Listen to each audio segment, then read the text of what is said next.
Hey, welcome to The Explainer. Today, we are talking about something that's really shaking up education, generative AI.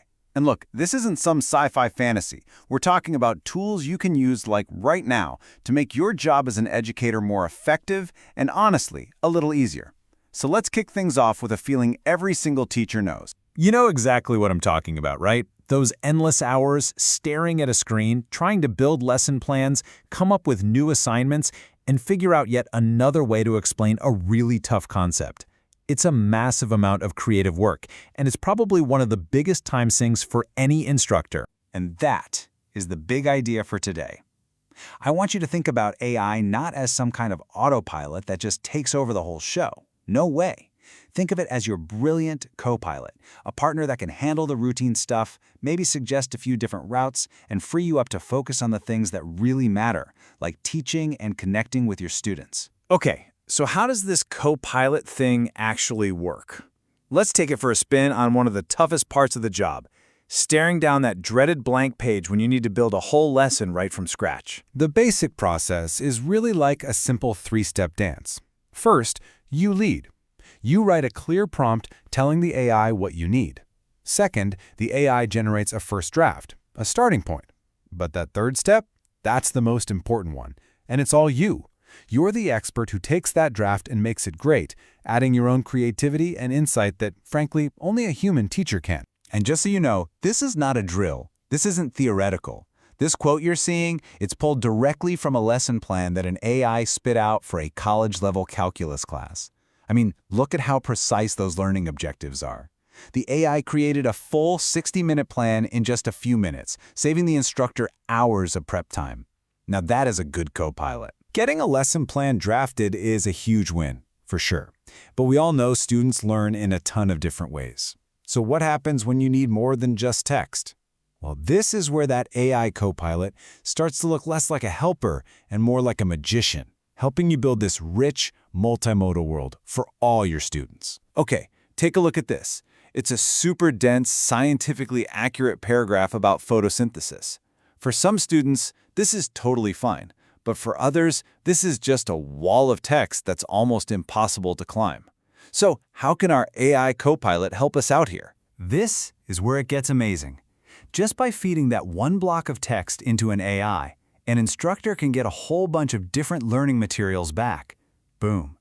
It can create a slide outline for your visual learners. It can write out a description for a concept map. It can even generate a script for a short audio summary.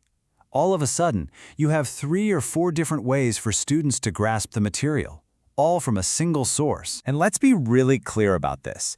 This is not just about saving time. As great as that is, this is really about equity in the classroom. This ability directly supports what's called Universal Design for Learning, or UDL, which is basically the idea that we should give every student multiple ways to access information. AI makes that possible on a scale that was just unimaginable before. All right, so our AI co-pilot can help us create content, and it can help us diversify it. But what if it could also help us listen?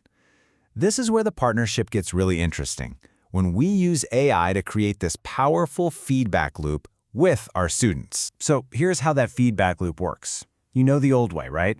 You'd have to manually read through hundreds of discussion board posts or survey answers trying to find a pattern. Forget that. Now, the AI can be your research assistant.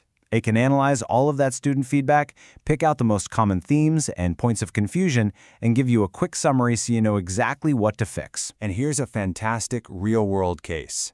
An instructor could tell that students were really struggling with the line between plagiarism and paraphrasing.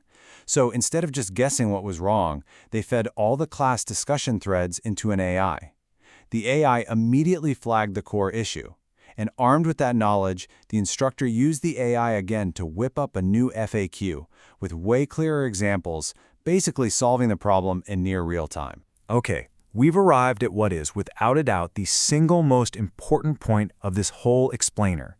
In every one of these examples, in every workflow, there is one element you absolutely cannot remove. You, the educator, the human expert in the room. And nothing shows this better than this example right here. An AI was given a geometry problem.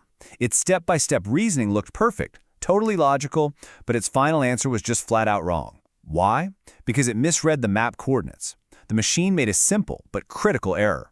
It was only after the human educator jumped in, spotted the mistake, and corrected that one piece of data that the AI could actually get to the right answer. And that leads us to this really big idea. We shouldn't be looking for these tools to be perfect. They're not. Their real value, their actual power in an educational setting, isn't about getting the answer right every time.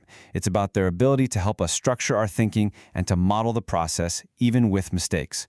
They learn when we guide. So if we boil it all down, these are the core principles for using your AI copilot. First, it's a partner. It's not here to replace you.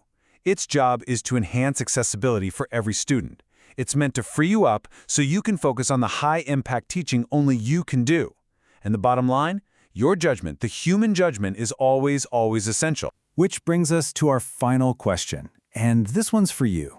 We've seen how AI can be this incredible co-pilot for creating, diversifying, and improving what we teach. The tools are here. They're ready to go. So the only real question left is, how are you going to get in the cockpit?